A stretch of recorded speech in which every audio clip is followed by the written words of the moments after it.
কংগ্ৰেছৰ ৭০% নেতাকৰ্মীয়ে সন্দেহযুক্ত আৰু কংগ্ৰেছ আগতেও জিৰ' আছিল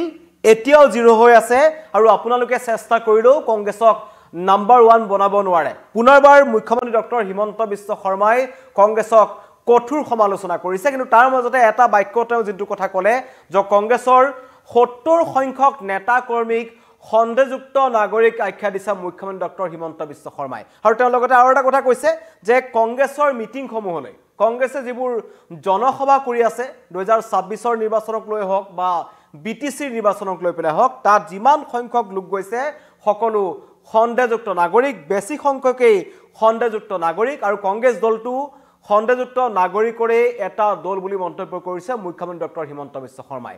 10 ছেপ্টেম্বৰ অত্যন্ত এটা গুৰুত্বপূৰ্ণ দিন আছিল। সেই দিনটোত মুখ্যমন্ত্ৰীয়ে কৈছিল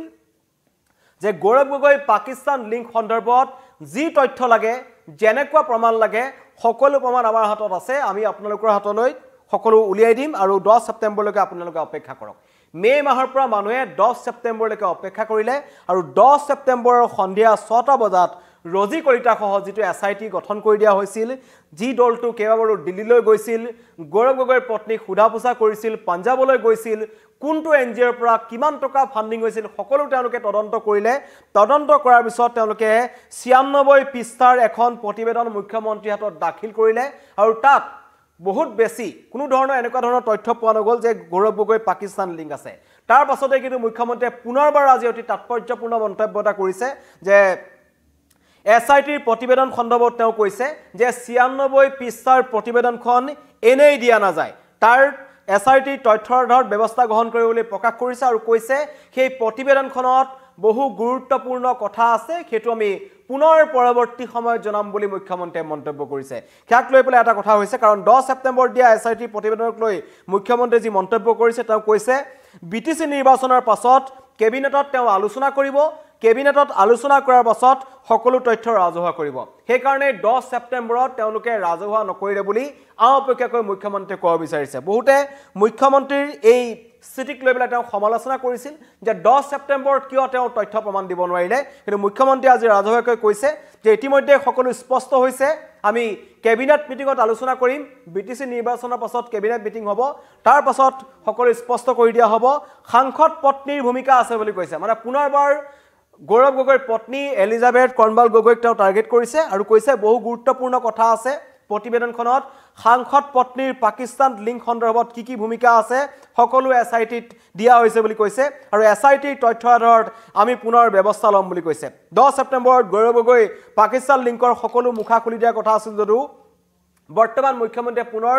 BTC নিৰ্বাচনৰ পিছলৈ সেইটো পিছাবলৈ চেষ্টা কৰিছে। পুনৰ কৈছে BTC নিৰ্বাচনৰ পিছত আমি সকলো পৰিষ্কাৰ কৰি দিম গৌৰৱ গগৈৰ পত্নীৰ কেনেকুৱা ধৰণৰ পাকিস্তান কানেকশ্যন আছিল। প্ৰথমতে মুখ্যমন্ত্ৰীৰ মন্তব্য আপোনালোকক শুনাই ল'ব বিচাৰিছোঁ। মেক্সিমামটো সন্দেহযুক্ত নাগৰিকে আছে কংগ্ৰেছত। যোৱাকালি যে কংগ্ৰেছৰ মিটিংবোৰ হৈছে তাততো মেক্সিমাম সন্দেহযুক্ত নাগৰিকবিলাকেই কংগ্ৰেছত আছে, হয়নে নহয়? কংগ্ৰেছত 70% কংগ্ৰেছৰ মেম্বাৰটো সন্দেহযুক্ত নাগৰিক। মোৰ দিনত NRC হ'লেতো চবৰে বাপ দেখিলেহেঁতেন। আৰে বিজেপি নেতা যোগদান কৰিব পাৰে। আপোনালোককে মই সুধিলোঁ, যেতিয়া কংগ্ৰেছৰ নেতাবোৰ বিজেপিত যোগদান কৰি থাকে তেতিয়া আপোনালোকে নিউজবোৰ কেনেকুৱা বজায়? আমিতো কংগ্ৰেছৰ নেতা বিজেপিত যোগদান কৰি আছোঁ। কংগ্ৰেছৰ নেতা বেছি বিজেপিত আজিলৈকে যোগদান কৰিছে নে বিজেপিৰ নেতা কংগ্ৰেছত যোগদান কৰিছে? যেতিয়া বিজেপিৰ নেতা কংগ্ৰেছৰ নেতা বিজেপিত যোগদান কৰে আপোনালোকেতো বিজেপি বুলি লিখি থাকে। এতিয়া কংগ্ৰেছত যোগদান কৰা নেতাকেইজনক আপোনালোকে কিয় কালিৰ পৰা কংগ্ৰেছী বুলি কোৱা নাই? সেইকাৰণে মানুহে আপোনালোকক বেয়া পায়। মেক্সিমামটো সন্দেহযুক্ত নাগৰিকে আছে কংগ্ৰেছত। যোৱাকালি যে কংগ্ৰেছৰ মিটিংবোৰ হৈছে তাততো মেক্সিমাম সন্দেহযুক্ত নাগৰিকবিলাকেই কংগ্ৰেছত আছে, হয়নে নহয়? কংগ্ৰেছত 70% কংগ্ৰেছৰ মেম্বাৰটো সন্দেহযুক্ত নাগৰিক। মোৰ দিনত NRC হ'লেতো চবৰে বাপ দেখিলেহেঁতেন। আৰে বিজেপি নেতা যোগদান কৰিব পাৰে। আপোনালোককে মই সুধিলোঁ, যেতিয়া কংগ্ৰেছৰ নেতাবোৰ বিজেপিত যোগদান কৰি থাকে তেতিয়া আপোনালোকে নিউজবোৰ কেনেকুৱা বজায় আমিতো কংগ্ৰেছৰ নেতা বিজেপিত যোগদান কৰি আছো কংগ্ৰেছৰ নেতা বেছি বিজেপিত আজিলৈকে যোগদান কৰিছে নে বিজেপি নেতা কংগ্ৰেছত যোগদান কৰিছে যেতিয়া বিজেপি নেতা কংগ্ৰেছৰ নেতা বিজেপিত যোগদান কৰে আপোনালোকেতো ন বিজেপি বুলি লিখি থাকে এতিয়া কংগ্ৰেছত যোগদান কৰা নেতা কেজনক আপোনালোকে কিয় কালিৰ পৰা ন কংগ্ৰেছী বুলি কোৱা নাই সেই কাৰণে মানুহে আপোনালোকক বেয়া পায় মুখ্যমন্ত্ৰীৰ মন্তব্য শুনিলে 70% লোকক মানে যিসকল কংগ্ৰেছত আছে যিসকল নেতা কৰ্মী আছে তেওঁলোকৰ তৃণমূল পৰ্যায়ৰ যিসকল নেতা কৰ্মী আছে লগতে ডাঙৰ ডাঙৰ যিসকল নেতা আছে সকলোকে মুখ্যমন্ত্ৰীয়ে টাৰ্গেট কৰিছে আৰু মুখ্যমন্ত্ৰীয়ে কৈছে যে কংগ্ৰেছটো এটা খণ্ডযুক্ত নাগৰিকৰ দল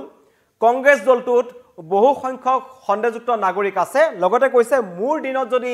এনআৰসি হলহেতেন তেন্তে মই তেওঁলোকক বাপ দেখুৱাই দিলোহেঁতেন বুলি মুখ্যমন্ত্ৰীয়ে মন্তব্য কৰিছে আৰু লগতে বুধ বৃহস্পতিবাৰে যিখন কংগ্ৰেছৰ এখন ডাঙৰ মিটিং অনুষ্ঠিত হৈছিল জনসভা অনুষ্ঠিত হৈছিল তাতো যথেষ্ট সংখ্যক খণ্ডযুক্ত লোক উপস্থিত আছিল বুলি মুখ্যমন্ত্ৰীয়ে মন্তব্য কৰিছে বেদখলকাৰীসকল হওক বা উচ্চাৰিতসকল হওক বা তেনেকুৱা একাংশ লোকক লৈ কংগ্ৰেছে ৰাজনীতি কৰি আছে বুলি আওপকীয়াকৈ মুখ্যমন্ত্ৰীয়ে মন্তব্য কৰিব বিচাৰিছে কিন্তু মুখ্যমন্ত্ৰীয়ে যিমানেই কংগ্ৰেছ দলটোক টাৰ্গেট নকৰক কিয় কিন্তু এতিয়া একাংশ মানুহে প্ৰশ্ন কৰিছে 10 ছেপ্টেম্বৰৰ পৰিৱৰ্তে কি কাৰণত পুনৰ বিটিসি নিৰ্বাচনৰ পিছলৈ এই সমগ্ৰ গৌৰৱ গগৈৰ এসআইটি ফাইলটোৰ তথ্য প্ৰমাণ দাঙি দিয়াৰ কাৰণে সময় ল'ব লগা হৈছে তাক লৈ কিন্তু প্ৰশ্ন উত্থাপন হৈছে কাৰণ পঞ্চায়ত ইলেকশ্যনৰ সময়ত প্ৰথমবাৰ কাৰণে মুখ্যমন্ত্ৰীয়ে কৈছিল যে গৌৰৱ গগৈৰ পত্নী এলিজাবেথ গগৈ পাকিস্তানৰ এটা এনজিঅ'ত তেওঁ কাম কৰিছিল আৰু পৰৱৰ্তী পৰ্যায়ত বহু ডাঙৰ বিস্ফোৰক অভিযোগ আনিছিল বহু সংখ্যক বিজেপি নেতাই কৈছিল যে নহয় কেৱল চাকৰি কৰাই নহয় পাকিস্তান চৰকাৰৰ পৰাও তেওঁলোকে টকা লৈছিল গৌৰৱ গগৈ কেইবাবাৰো পাকিস্তানলৈ গৈছিল আৰু পাকিস্তানত গৈ তেওঁলোকে পাকিস্তানৰ বহু সেনা বিষয়াৰ সৈতে কথা পাতিছিল এনেকুৱা ধৰণৰ কথাও কোৱা হৈছিল যে গৌৰৱ গগৈয়ে বহু ভাৰতীয় তথ্য পাকিস্তানৰ সেনা বাহিনীৰ হাতত তুলি দিছে বিস্ফোৰক অভিযোগ উত্থাপন হৈছিল 14-15 বাৰ পাকিস্তানলৈ গৈছিল বুলি কৈছিল কিন্তু 10 ছেপ্টেম্বৰ দিনটো যিমান আশা কৰা হৈছিল সকলো ফুটুকাৰ ফেনত পৰিণত হ'ল আজি মুখ্যমন্ত্ৰীয়ে কৈছে যে 96 পৃষ্ঠাৰ যিখন প্ৰতিবেদন দিয়া হৈছে সেই প্ৰতিবেদনখন লৰা ধেমালি নহয় বুঢ়িয়াৰ সাধু নহয় বুলি তেওঁ এবাৰ উল্লেখ কৰিলে বুঢ়িয়াৰ সাধু নহয় গতিকে আমি সময় ল'ব লাগিব বিটিসি নিৰ্বাচনৰ পাছত কেবিনেট যিখন মিটিং হ'ব কেবিনেট মিটিংত আমি সকলো আলোচনা কৰিম আৰু আলোচনাৰ পাছত সাংসদ পত্ৰীৰ কি ভূমিকা আছে আমি সকলো ৰাজহুৱা কৰিম এই ধৰণৰ মন্তব্য কৰিছে আৰু বিটিসি নিৰ্বাচনৰ আগে অধিক আক্ৰমণাত্মক হৈ পৰিছে ডক্টৰ হিমন্ত বিশ্ব শৰ্মা তেওঁ বিটিসি নিৰ্বাচনত কংগ্ৰেছৰ দল তেওঁলোকে প্ৰাৰ্থী দিয়াক লৈ তেওঁ মন্তব্য কৰিছে কংগ্ৰেছে বিটিসিত প্ৰাৰ্থী দিলে বা তেওঁলোকে যদি নিৰ্বাচন খেলে তেন্তে কোনো ফেক্টৰ নহয় বুলি তেওঁ ক'ব বিচাৰিছে কংগ্ৰেছ আগতেও 0 আছিল এতিয়াও 0 ভৱিষ্যতে তেওঁলোক 0 হৈ থাকিব আৰু সংবাদ মাধ্যমকো তেওঁ টাৰ্গেট কৰি লোৱা দেখা গ'ল তেওঁ কৈছে যে আপোনালোকে কংগ্ৰেছৰ যিবোৰ নিউজ কৰি থাকে সেই নিউজবোৰে কেতিয়াও কংগ্ৰেছক 1 নম্বৰলৈ আনিব নোৱাৰে এনেকুৱা ধৰণৰ মন্তব্য কৰিছে কেতিয়াও টপ কৰিব নোৱাৰে তেওঁলোক 0 আছিল 0 হৈ থাকিব কাৰণ 70% খণ্ডযুক্ত নেতা কৰ্মীয়ে ভৰি আছে কংগ্ৰেছ দলটো এয়া মন্তব্য কৰিছে একালৰ কংগ্ৰেছী নেতা একালৰ অত্যন্ত গুৰুত্বপূৰ্ণ কংগ্ৰেছৰ নেতা ডক্টৰ হিমন্ত বিশ্ব শৰ্মাই যি এতিয়া ৰাজ্যৰ মুখ্যমন্ত্ৰী হৈ আছে কিন্তু তেখেতৰ আৰম্ভণি যদি চাবলৈ যাওঁ কেৰিয়াৰ সেই কংগ্ৰেছ দলটোতে আৰম্ভ হৈছিল কিন্তু এতিয়া তেওঁ কৈছে যে সেই কংগ্ৰেছ দলটো 70% লোকেই খণ্ডযুক্ত নাগৰিক আৰু তেওঁলোকৰ সভাসমূহলৈ যিমান মানুহ আহে সকলো খণ্ডযুক্ত নাগৰিক বুলি মুখ্যমন্ত্ৰী ডক্টৰ হিমন্ত বিশ্ব শৰ্মাই কৈছে আৰু এসআইটিক লৈ যিটো গৌৰৱ গগৈ পাকিস্তান কানেকশ্যনৰ কথা আছিল তাক লৈ পুনৰবাৰ তেওঁ মন্তব্য কৰিলে কাৰণ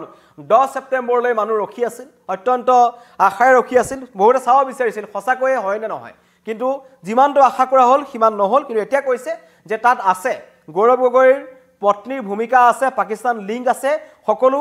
এসআইটিৰ তথ্যৰ আধাৰত আমি ব্যৱস্থা গ্ৰহণ কৰিম বুলি মুখ্যমন্ত্ৰীয়ে মন্তব্য কৰিছে কিন্তু সময় তেওঁ লৈছে এবাৰ বিটিসি নিৰ্বাচন মেৰ পৰা ছেপ্টেম্বৰ পালে এটা ছেপ্টেম্বৰৰ পৰা আমি ৰখিব লাগিব বিটিসি নিৰ্বাচনলৈ আৰু নিৰ্বাচনৰ পাছত যিখন কেবিনেট মিটিং হ'ব সেই কেবিনেট মিটিঙত মুখ্যমন্ত্ৰী উদঙাই দিব গৌৰৱ গগৈ আৰু গৌৰৱ গগৈৰ পত্নীৰ পাকিস্তান